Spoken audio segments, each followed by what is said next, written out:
Miss Nabaklitas! With Tita Cora and Kapitana Sisa. Same pero iba. We are number 106.7 Energy FM. Panggawag mong sabihin radyo, sabihin mo. Yan, hello pa rin mo sa lahat pa rin po ng ating mga panggana naghahanap buhay ngayon sa papa mong mga drivers. Nakakaloka. Ang mga papa mong drivers ng taxi, ng Grab, ng Lalamove, ng mga UV Express, ng mga jeep. Ayan, mag-iingat po tayo sa inyong mga biyahe na waay kayo ay kumita ngayong araw ng bonggang-bongga.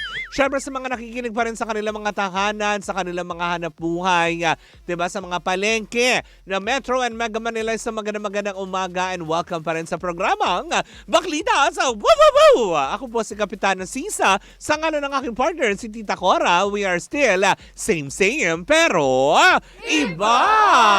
Diba na nakakaloka? Sa mga nanonood pa rin via our social media platform on Facebook, hello po sa inyong lahat dyan, and of course ang ating team replays para sa TikTok and of course sa YouTube channel natin, Energy FM. Sana po follow po kayo sa amin ng bonggang-bongbong. Hoy! Hindi ka magiging bonggang-bong. Nakakaloka yun. Naku, eto na. Eto na ang nasagap ko na Friday. Diba na chika? Kasi nga diba mainit na pinag-uusapan ngayon, lalo pat ngayon ang ABS-CBN ay may mga inihahanda na mga, diba, na mga programa, na mga artista na magbabalik ka pamilya. Pero mukha yatang itong isa na ibabalita natin ay naudlot ang pagbabalik sa kapamilya. Sino siya? Sino siya? Ang galing niyang gumiling, ang galing niyang diba? Dahil ngayong actress na ito ay inaakala ng lahat na magbabalik na matapos kasi siyang manganak. Nakikurious kayo. Ang daming nanganak, diba? Si Angelica, nanganak din sila. Katulad nun si Maha Salvador. Diba? Nakakalo. Ang dami! Pero eto na nga, dahil nabigyan na ng pangalan ng isang artista na malabo na nga daw sa ngayon na makabalik sa Kapamilya Channel dahil ito palang si Maha Salvador ay pinaliguan ng samot-saring shows starting next year sa TV5. Kung saan nga naman mananatili siyang kapatid artist, diba, sa TV5. At mukha yatang mauudlot muna ang paglipat niya sa ABS-CBN dahil nga 3 proyekto ang kanyang nakaabang na gawin sa pagpasok ng 2025. Alam naman natin lahat na na-miss talaga natin si Maha Salvador dahil syempre kakapanganak lang din niya, diba? At alam naman natin kung bakit medyo natigil muna ang kanyang ginagawa sa showbiz dahil nga syempre siya ay nagdalang tao. Pero ngayon, ready to come back na nga si Maha Salvador pero hindi sa ABS-CBN. Kung hindi sa Kapatid Network. Dahil isa daw sa mga nakaambang na gagawin yata nitong si Maha Salvador ay may gagawin siyang teleserye. Diba? Na may pinamagatang Athena Antaray. Tapos meron siyang pag-show, kumaga meron din siyang isa pang programa na may kilalaman sa dance contest. Diba? Antaray. Tapos merong isa na game show pa na Ba't ka ba tawa ng tawa? Totoo yun.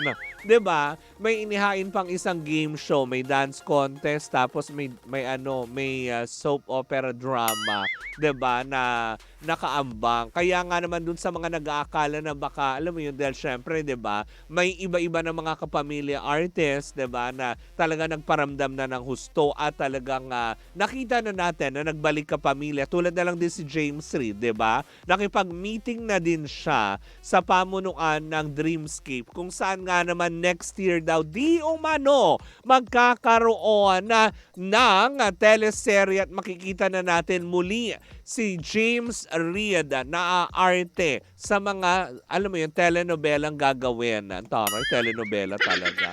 Yung mga soap opera ang gagawin under Dreamscape na ito. At hindi lang din yan, parang may chika yata ako na parang I don't know pero wala pang kumpirmasyon kung pagsasamahin ba sila ni Enrique Hill para sa proyektong gagawin on ABS-CBN. Kasama ba siya doon? I don't know kung si Enrique Hill nga yung makakasama niya. Basta may sinabi kasi na may makakatambal siyang aktor. Diba?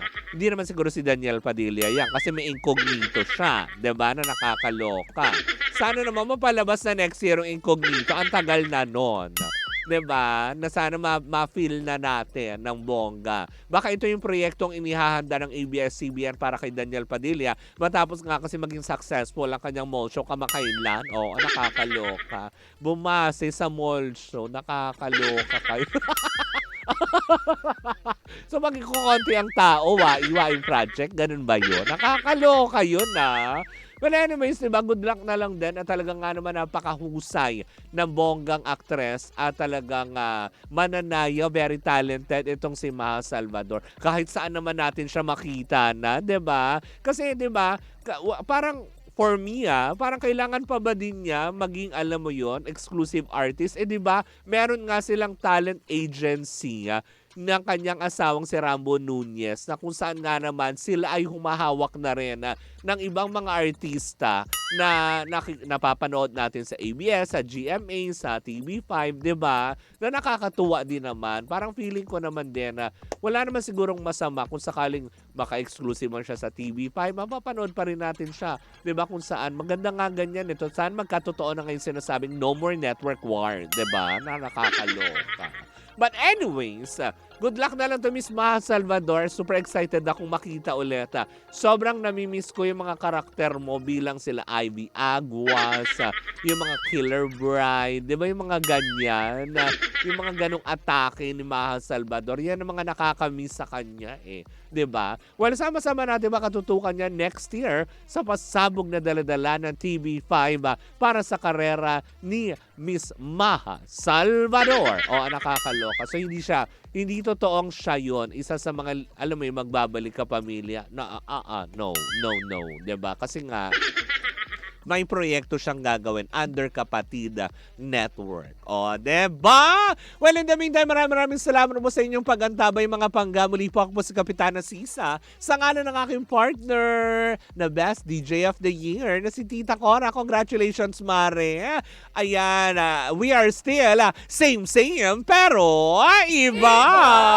Dali-dali ma rin po ang ating tugtugan. Siyempre, dito po lamang yan sa number 106.7 Energy FM. Pangga, wag mong sabihin radyo, sabihin mo